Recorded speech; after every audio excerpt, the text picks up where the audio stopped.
인생의 예술가, 대가가 되어라. 사람들은 곧잘 인생을 예술에 비유한다. 그렇다면 인간은 누구나 예술가라고 할 수 있지 않을까? 현대 저명한 사상가이자 화가인 프레드릭 프랑클은 이렇게 말했다. 인간이 그 본래 모습을 알고 전체와 어떤 관계를 맺고 있는가를 파악하는 작업이 곧 예술이다. 진정한 예술이란 한 사람 한 사람으로 하여금 세상과 세상에서의 자신의 위치를 올바로 깨닫도록 이끌어준 데 있다. 이 예술이란 말과 종교라는 말을 서로 대비해보면 재미있는 결과를 이끌어낼 수 있다.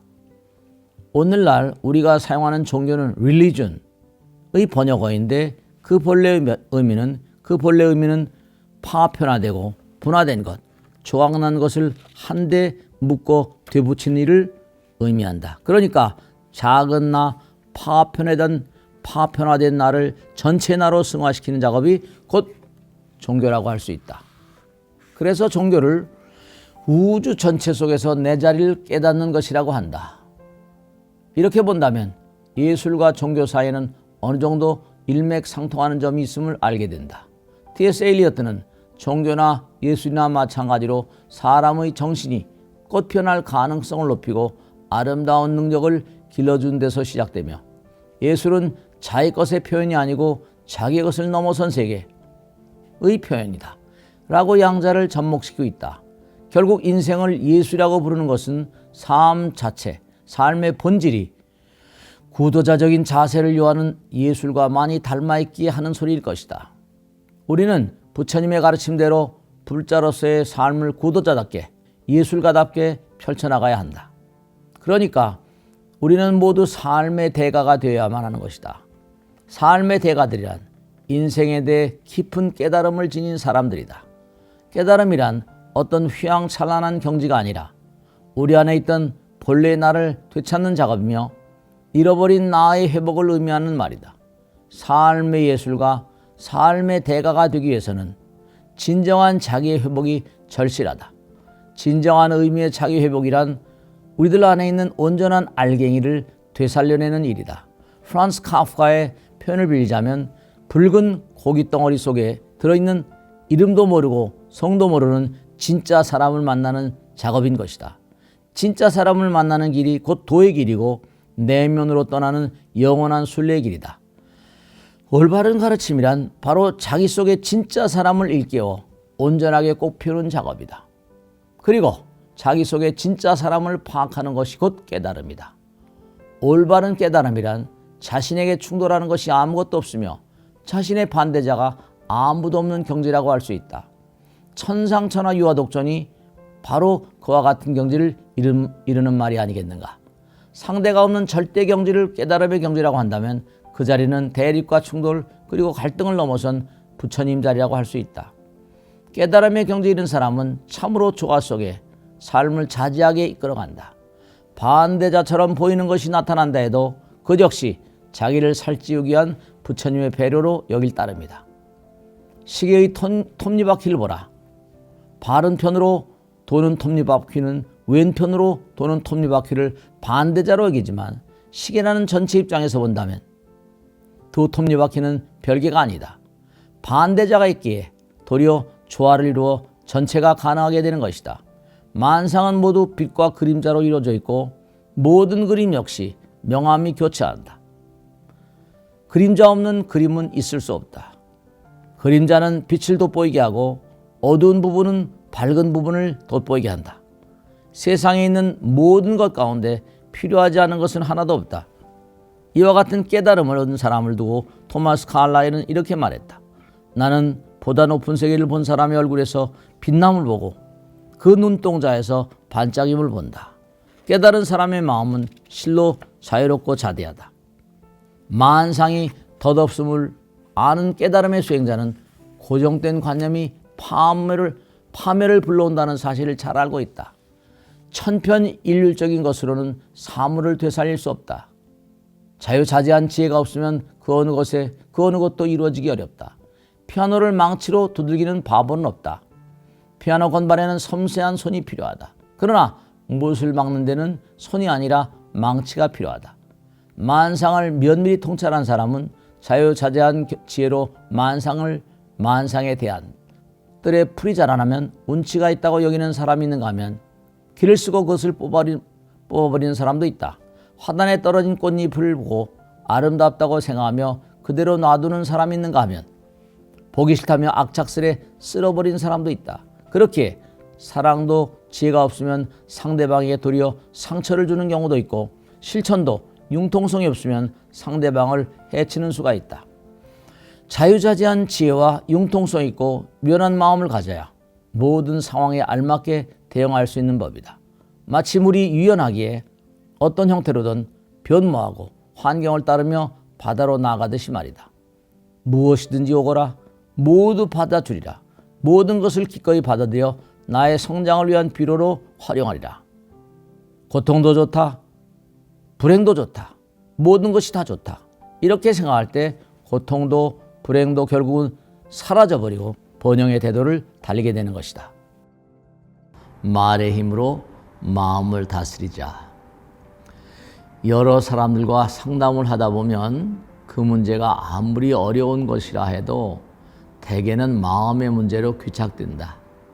그래서 대부분 마음을 지배하면 병이든 경제 문제든 모두 다 해결할 수 있다고 말하고 열심히 기도하라고 당부한다. 그런데 그렇게 하면 꼭 이렇게 물어오시는 분들이 적지 않다.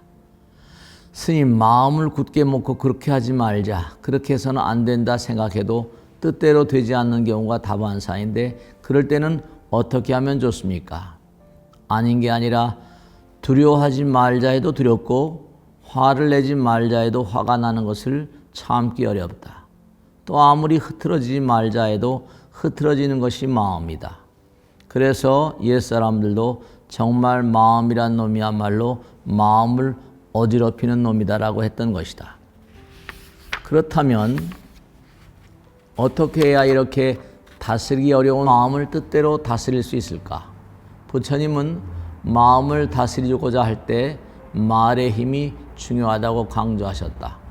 말이 곧 부처니라 성자 즉 실상이라 하시면서 말의 힘을 자각한 자는 어찌할 수 없던 마음을 다스리는 열쇠를 얻게 되리라고 가르치셨다. 일체의 것은 말로 이루어졌다는 가르침은 현대 물리학에서도 아인슈타인이 만상은 진동으로 형성되었다라고 한 말과도 일맥상통한다. 진동이란 곧 말을 의미하며 말은 마음의 움직임이라고 할 때 역으로 말의 힘을 통해서 마음을 통제할 수 있음이 충분히 예견된다. 다시 말해 말이란 곧 마음의 리듬이자 진동이며 진동을 에너지라고 할 때 말을 통해 마음의 영향력을 행사하는 것도 결코 어려운 문제가 아니라는 것이다. 그래서 옛 현인들은 기도할 때 강력하게 이미 성취되었음을 외쳐라. 마음 먹은 대로 될 것이다 라는 취지의 말을 남긴 것이다. 그리고 이것이 바로 기도 성취의 메커니즘이다. 좋은 말을 하면 좋은 생각이 굳어지고 나쁜 말을 하면 나쁜 생각이 굳어진다.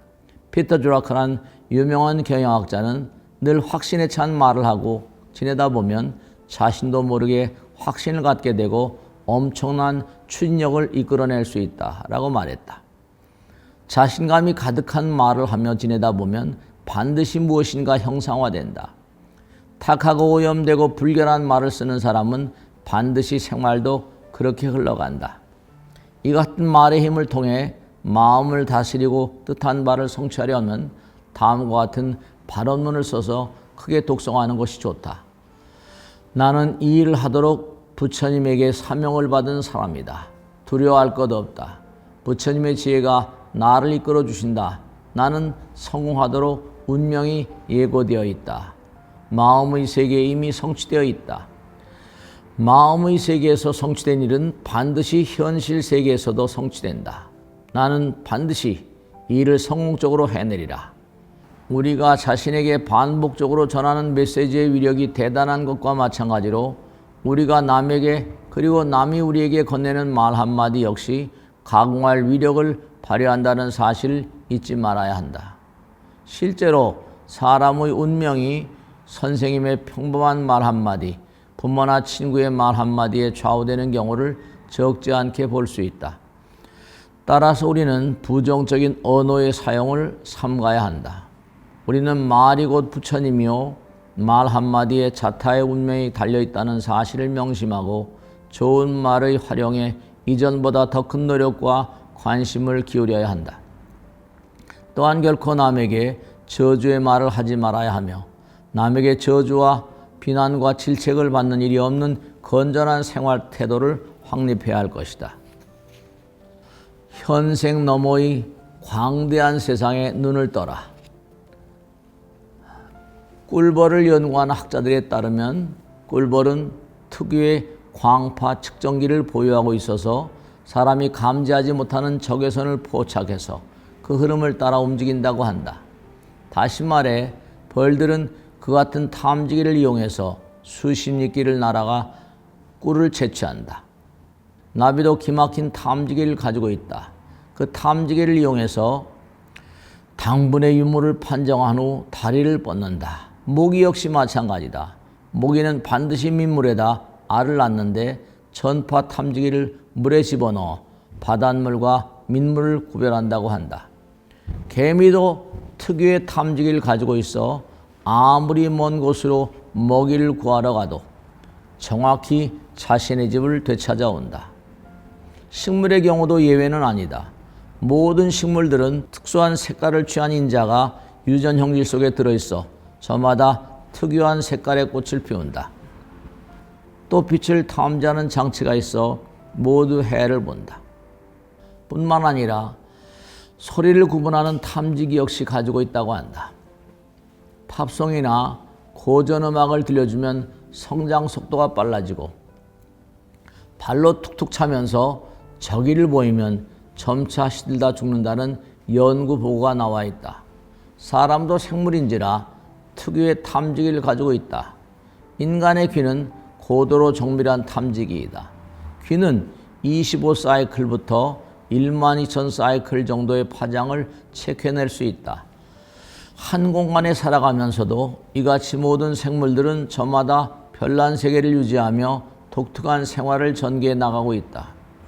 그와 동시에 피차간에 해악을 끼치지 않으며 엄밀한 조화와 질서를 이룬다. 참으로 놀라운 대자연의 이치다. 이 같은 고차원적인 대자연, 대우주의 질서를 의상조사의 법성계에서는 잉불잡란 격별성이라는 말로 표현하고 있다. 모든 것이 혼란 없이 정연하게 따로따로 이루어졌다는 뜻이다.